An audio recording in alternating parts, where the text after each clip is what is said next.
Hey, what's up? I'm Guy. That's John. Yes, it is. Check out the YouTube page. Like the video. Subscribe. Also, podcast below in the description. So on ESPN, John, Marcus Spears said that he thought Dak Prescott would be a great fit with the 49ers. And actually said, like, the Niners would want him, and that kind of made it seem like Dak would want to be there. He called it a Marcus Spears mini bomb. Oh. One thing I appreciate about Marcus, watching the clip, like, he's not out there trying to, like, I didn't get the sense he's trying to make waves. He's just telling you what he thinks, and maybe he's got a little more info. It was funny, though. Did you see the clip? Then they go, they're like, Schefter's here. Adam, what do you think? And Adam goes, well, it's the first time I've seen Dak connected to the Niners, but I like it. So my first reaction was, I can only imagine how expensive free agent Dak is going to be, but what do you think? We can get to the number. I want to predict the numbers here as we talk about this. Yeah, I saw a video yesterday. I'm actually looking for it right now. Let me play you something. I thought it was really interesting. I don't know if it's quarterbacks. Yes. Yeah, I don't know if it's because I'm a head coach. Maybe, I don't know. But I mean, how I evaluate everything is always changing. I mean, things change, people change. I mean, you start to see you can win football games with any type of quarterback as long as they are good enough, and you can be good enough in hundreds of different ways. So, I mean, I evaluate quarterbacks in terms of trying to find people who can have a chance to be one of those elite type guys. And there's lots of different ways to do it. I mean, you can see now there's plenty of different ways. So I don't think that'll ever change. I don't think you have one certain thing you're looking for. You're just trying to find a guy who is better than about 98% of the people on this planet or in this country. And when you find that, you get him and you adjust to him. What a great quote. That was Kyle Shanahan. That was Kyle Shanahan this week. And you and I talked earlier this week that how could he not, some of his experience the last couple of years of going up against the elite guys, Mahomes beat him in the Super Bowl, what Josh Allen just did to him Monday night, because he's known, and the way we always talk about it, I don't know him personally, so I just kind of go off what people say about him is like Cousins, Matt Ryan, and in fairness, he does like those guys. He likes Kirk Cousins. And I've even come around a little bit like, yeah, I could see it. If Cousins was on this team, they'd be pretty good. Now, I'm not the biggest Kirk Cousins guy because I don't think games with Kirk Cousins every year. Yeah, he's not some elite guy. But it's clearly come into his mind that I probably need an elite guy to win big consistently. Now, when I heard him talking, I thought the way he evaluates guys coming out of the draft, because with Dak, I just don't see how he wouldn't get – I know he's coming off an injury, so unless he'd sign a one-year deal, but even if he signed a one-year deal, he would just – to me, it'd be $30 million. And to me, the Niners are not in the $30 million quarterback range. One, financially, they're up against it a little bit. And two, you could always change it around and move money. But like, I think Dak Prescott's a good player. I cannot, and I fundamentally believe this about Goff. That's why I didn't have a problem with Wentz, even though he's worse than Goff, because his upside when he's on was elite. I have to pay top money for a guy that I think can be elite. And for example, I think the running back market always gets shit on. But like I think Sean Payton and Mike Zimmer would be like, listen, I don't love paying running backs, but Dalvin Cook and Alvin Kamara are the best players on our team. Right? And Zeke was too. He just got slow right off the bat. But like you pay those type guys, like I don't mind Joey Bo. I don't mind paying elite guys elite money. George Kittle, Travis Kelce, like Devontae Adams, whoever. That's why our pushback with Amari Cooper. But quarterback, more than those guys because the number's so high. It was like, guy, I didn't love paying Amari $20 million a year. Yeah. I think he's probably worth 15. There's a big difference to going, well, like 20 is still a lot less than 32, right? Think how many players you can sign with $12 million. So I when we talk about overpays, there is nothing like a quarterback overpay because of the number it's at. So I think Kyle would like Dak, and if you told me Dak Prescott was the 49ers quarterback next year, I would say Dak Prescott's a better player than Jimmy, assuming he comes back fully healthy. I just don't like him at $31 million a year, 35 or whatever he's going to want. Yeah. You made me think of a lot of things there. First thing, I agree with you. I think Dak would work with Kyle. Would he be elite Super Bowl winning quarterback? I'm not sure of that, but I think he'd be better than he's been with Kyle Shanahan. This is why you pay Kyle Shanahan this much money. He's probably a better player than Jimmy with Kyle than Jimmy is with Kyle. Yeah, he might be a better player away from Kyle than Jimmy would be away from Kyle too. Yeah. Wasn't he on a pace this year? That was a little skewed, like for the historic. Yeah. like 7,000, 7,800. He was going to like, set a record. He's on pace like for 12,000 12,000. It's like, guys, well, he's down 40-0 in every game. And no, it's not his fault. Think he's a good player. I think so. Before I address the money, in terms of predicting what it would cost, I do think the way we talk. Just you made me think of this while what you were saying. The way we talk about like coaches that we want from a quarterback standpoint is really it's about scheme. We talk about him in scheme. Like, can he get the most out of this guy from his scheme? Can he offset his weaknesses? Can he accentuate his strength in scheme? We don't really talk about it from a player development standpoint much, right? We don't really talk about player development as much as we talk about scheme when it comes to coaches. Baker's probably a really good example this year. You and I love Stefanski. We watched the Browns early and went, this Stefanski guy's got it. We didn't love Baker. Baker's obviously playing better.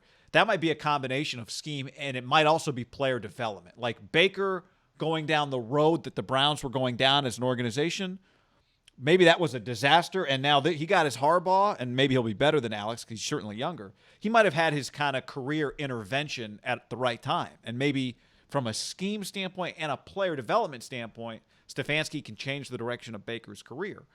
I think Kyle, with a younger player, we're talking about a player development situation with Kyle. And that's why signing a guy whose ceiling is not elite doesn't make more sense than drafting a guy who's maybe his ceiling's not elite either, but at least Kyle gets to develop him at a younger age at a cheaper number. And when you say Dak is a good example of, ultimately the Cowboys did get that individual in the fourth round. Now, maybe the reason he fell to the fourth and he didn't go like early third or in the second, remember he got a DUI during the draft process. And it turns out like character is the one thing no one ever questions with him. But it's just when you get a DUI before, it scares people off. It didn't feel like he was a top 2-round quarterback anyway coming out of college, though, right? Yeah. So, but I'm just saying, isn't that a good example of like Kyle? You just get the right guy with your draft pick. Yes. You can turn him into Dak Prescott. You can turn him into Josh Allen. You can turn him into whoever. Like that's your greatest attribute. I just don't see how. And the cost control. And that's where I think Kyle talking about being a head coach, you do think about things differently. And he's talked before about that Super Bowl with Dan Quinn. Like he was just in the mindset of score points. It's human nature once you get to different roles to evaluate things and grow. And everything Kyle gets credit for, if you're good. But everything Kyle gets credit for is like, God, this guy's really smart. He gets it. He gets it. He gets it. He gets it. If you're an I get it guy, then you start to understand that. And listen, Dak Prescott, if the Cowboys were to draft a quarterback and let him walk, someone would pay him, I'm sure. I'd be floored given how much we think he's going to get. But even if he got 90 guaranteed, if the Niners would do that. But maybe, but I don't know. I think Kyle is a little bit of a wild card when it comes. He's saying all the right things, but he doesn't want to lose. No, and I think maybe the Patrick Mahomes experience was eye-opening for him, just kind of dismissive of Patrick as a quarterback prospect. And again, it was a unique circumstance because they felt like they had a guy coming. But wait, no, did they have Jimmy at that point? No, but remember they thought that was his first draft, but he thought Cousins was going to be a free agent. They were just going to sign him. I think. So was he just throwing the year? But again, that's water under the bridge. But he that's right. I'm sorry, I get that mixed up sometimes. But yes, he has said on the record Kirk was going to be a free agent. Kirk was a 100% lock to come to the Niners, and then the moment Belichick traded them, it did change Kyle Shanahan and Kirk Cousins' careers, because then I bet Kirk Cousins realized, well, I'm probably not going to go there. That was 2018, and Kirk got $84 million fully guaranteed. Dak is playing on the tag. Here's what Dak's looking at. Now, Mahomes' contract is so long that $450 doesn't mean anything. But Deshaun Watson's contract is $111 guaranteed. Not like true guarantees, but practical guarantees. It's $111 million for Deshaun. The total value of the contract is $156 million. Goff is $110, basically the same guarantee, $134. Neither one of these guys. So they basically gave Deshaun one extra just to get him more highly paid. Yeah, I guess you're right.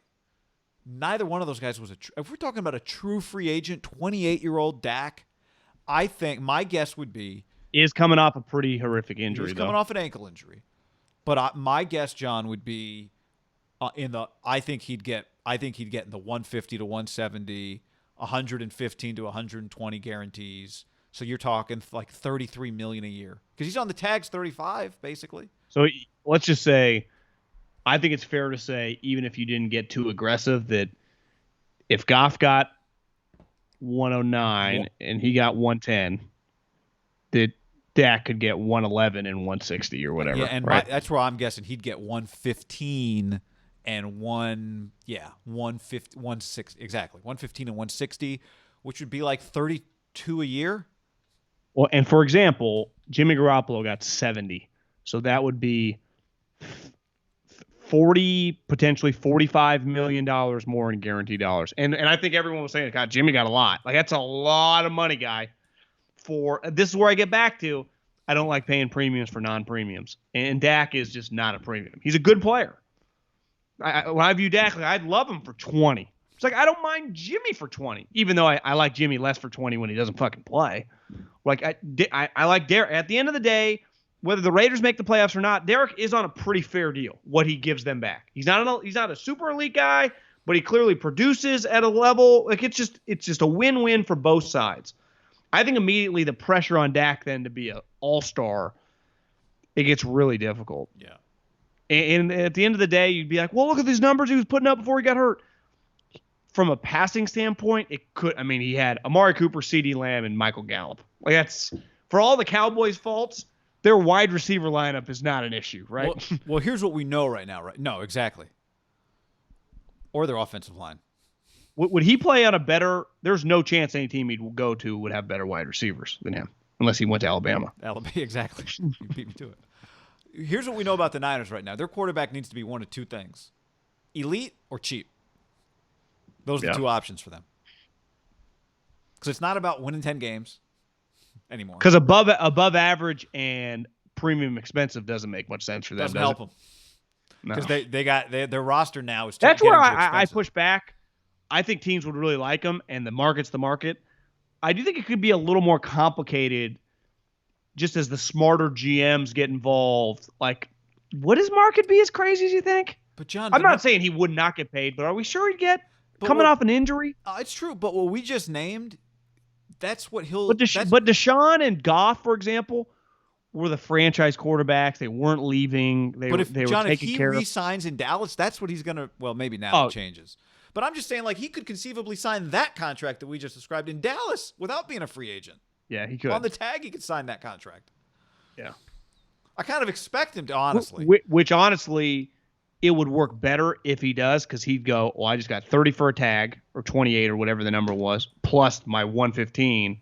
That's, remember, was the Cousin problem. Like, we're already paying you the tag. They wanted to, like, add the tag. So instead of giving him 110, they'll try to give him 85. Like, you just put the numbers together. He's like, no, that year's already over. Maybe the difference is Dak just got hurt, so maybe it changes his mindset a little. You have to admit, though, it is a little complicated given the Dallas. Do they keep him? They have a top pick. He is injured.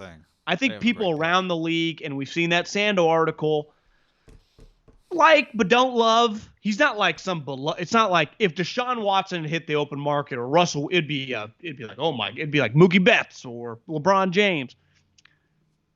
It's like, is he going to go to the Jaguars? That's where he's going to go, the Jaguars, right? No, they've got. That would be a team, I'm sure. But what if they were interested? But what if they have a bunch of money? I guess the Colts could sign him for like $30 million a year. Steelers. Yeah. I'm not saying he won't have options. I just wonder if, like, the money is just going to fly around for him. That's fair. And maybe I'm consistently proven that I'm just wrong. Like, all it takes is one, and every year one guy overpays these players. And the